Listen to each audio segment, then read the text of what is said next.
Hey guys, welcome back. In this video, well, not quite in this video, this evening I am filming and I'm making two videos because it ended up being far too long. In this first part of the video, I'm going to talk a little bit about the upcoming changes that I'm about to make to my garage at last and where I am with my mods. I've got a bunch of stuff coming in and it's going to be a really exciting month for my garage. And then in the second part of this video, I'm going to be continuing changing out the brakes and rotors on my 997 behind me there, which I started last night and I'm going to continue this evening. And in that video, I'm going to show you exactly how I approach that job for anyone interested. So first part right now, garage and the mods and the exciting stuff that's arrived. Part two coming up immediately after, brakes and rotors. All right, catch ya.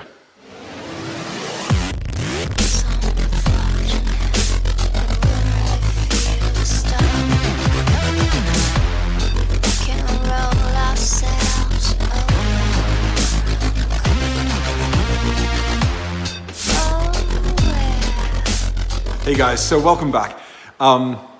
Quite a lot has happened in the past couple of weeks.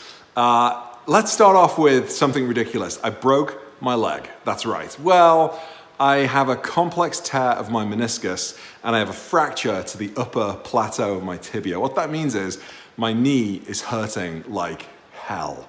So I haven't been doing too much in the past couple of weeks, but I've been hobbling around on crutches and I've been getting ready to do a few of my projects. I'm at the point now where I can sort of limp around and do a few hours worth of work without feeling in any pain. So here I am in this video. I had some of my friends over last night from the local Porsche and Pancakes crew, and they helped me change one of the wheels, the brake pads and the rotor. I was a little rusty, I have to admit. Our Porsche Yoda, Scott, was here overseeing things and helping out. While everybody else sat around and ate pizza and did some backseat kind of driving and had a few beers. It was a really, really good fun night. But yeah, I was a little rusty. I pretty much remembered what I needed to do, but I feel a lot more confident now. So I'm going to do another wheel tonight and show you how to do that in the video. But also, let's talk about where I am with a few other of my little projects. So you can probably see behind me that the garage is looking like a mess. I've got all the cars in, they're dirty, the floor is really super dirty. Behind me, you can see the wall of shame with all of my crap and junk sort of like laid out, kind of organized, kind of tidy. So I've been thinking about what I'm gonna do to the garage, and I've made a bunch of decisions. And I've got to tell you, I've got a new obsession, and that obsession is called Obsessed Garage. If you haven't checked out Obsessed Garage, you really need to. But I warn you, it's addictive viewing. In the past couple of days, I've probably watched, I don't know, like 50, 50 videos on Obsessed Garage.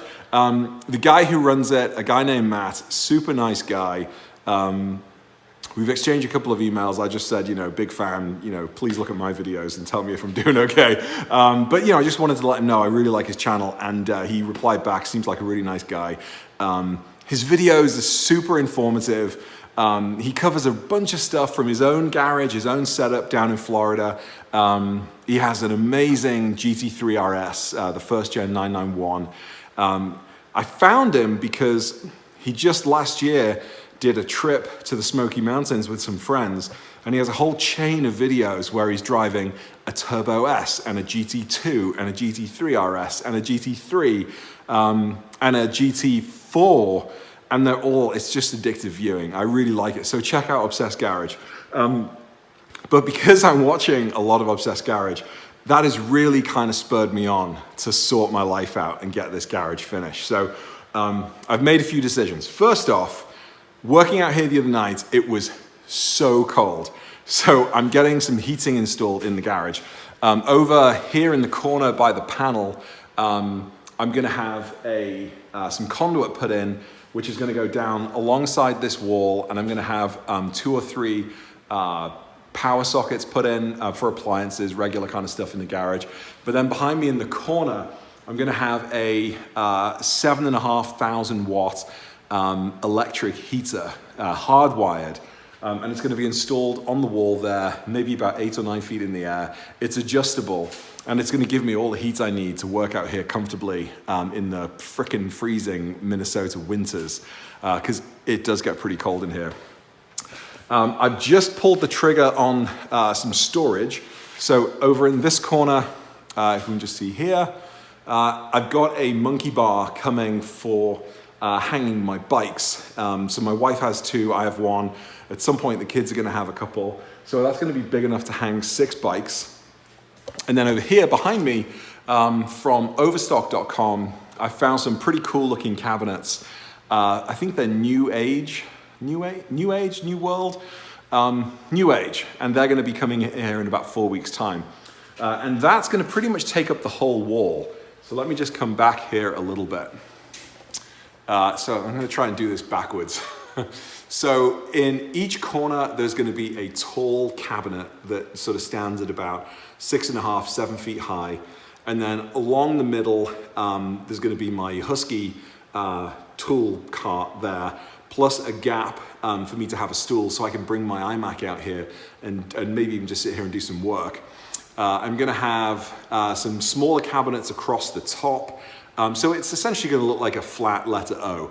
Cabinets here, a tall sort of cabinet here, tall cabinet there in the corner, smaller cabinets across the top, and then the regular workbench and stuff in the middle. And I've gone for a bamboo wood finish, which matches the Husky cart right there. So finally I can get that part of the garage all organized. And then I've got a bunch of space up top, and I'm probably gonna put some basic kind of shelving units up there, and some storage totes or bins or whatever they're called, relatively inexpensive. So that is gonna take care of all of that side of the garage. And then behind me, up here above the garage door, we can just see it behind me over here in the corner from Home Depot. You know, they might be New World as well, maybe not. But I've got some storage racks, and I can't install them by myself, unfortunately, so I'm gonna need to find someone to help me to do it. But they're gonna go essentially all the way across the 2-car garage rim there, or you know, the top of the 2-car garage door. And that's gonna give me extra storage space for, in the background there, can you see, that's where my all-season tires are for the Highlander and for the Cayenne.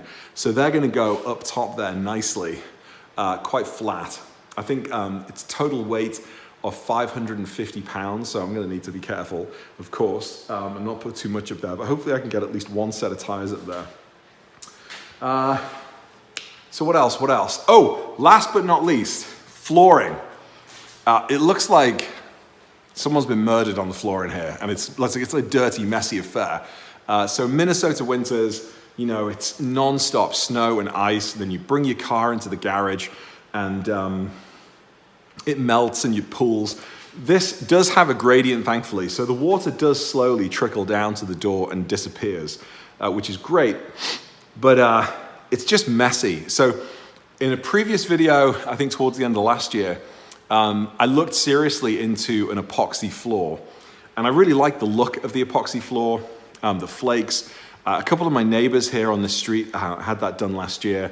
But with a little more research, I found quite a few people in the north, in this very cold climate, that have had epoxy flooring, and then after a year or two, it started to break and crack, and it really doesn't hold up well to the elements. So that kind of put me off.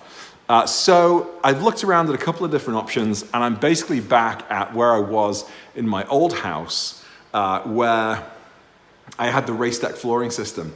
So I had like kind of silvery aluminum kind of color base with a slightly darker graphite color around the edge. And then I did like a checker kind of pattern with a blue pop like every once in a while. I can't believe I just said pop. I'm watching far too much HD TV. A little pop there, a little pop there. But you know, just a little bit of blue every other square, and then a black every other square. So it kind of looked like the flooring version of a Scottish kilt, kinda. You know, I'm just going back to my Celtic roots, I guess. So this floor, I've gone for a red pop, bear with me, pop. And that's because on the wall there, I have 2 red cars. I was gonna go for blue, but I'm gonna tie it into the pictures over there. So loads of stuff happening. This is what happens when I'm sitting on my ass for a couple of weeks, not doing much because of my leg, playing with kids, feeding kids, Instagramming, and then just Googling and dreaming up of all the things I want to do. So my floor is going to be here in about 2 weeks. My cabinets are going to be here in about 4 weeks. What else? I've got to try and figure out who can help me put the bins up above the garage door there. And the bikes I can do anytime. Oh, the heater is going to get installed the first week of Feb as well. So fingers crossed, come the middle of Feb, this garage will be fully decked out, and I'm going to take photos and I'm going to send them to Matt at Obsessed Garage and tell him that his obsessiveness and his channel accelerated the plans for my garage and kicked me in the ass to get started. And I just can't wait to see what it's like when it's done. So all super exciting stuff. My spacers have arrived. I think I showed you that in a previous video. Oh, the most exciting thing. Let me show you this. Unboxing. Da, da, da, da. It's my steering wheel. And thankfully, my steering wheel and the airbag, which I bought from eBay from Lithuania of all places, match. It's the same color. I'm so glad. I was worrying about this a little over the past few weeks. Beautiful, soft, supple leather steering wheel. It's got the little slightly chubby bits on top for you to grip onto. 3-spoke. I'm told that the spokes actually light up if you've got sports chrono. So I'm not holding my breath, but that should be pretty cool if you're in sport or sports plus mode. And then of course the airbag. So lots of exciting stuff going on. Apologize, whoops, tripping over wires. That's better. Apologize, this video is all over the place. Yeah, lots of exciting stuff going on. So now I've got about an hour before I need to go back inside, and probably before I freeze, because this little tiny heater is not cutting it. I'm gonna do one of the wheels. So anyone who's interested in doing their own brake pads and replacing a rotor on a Porsche 997, and it's pretty much identical for the 996, stay tuned. For those who want to cut and run, see you in the next video. There'll be some garage stuff, there'll be some steering wheel stuff, hopefully later this week. But for those interested, it's now time to change the brakes and the rotor on the front side passenger. So let's get at it.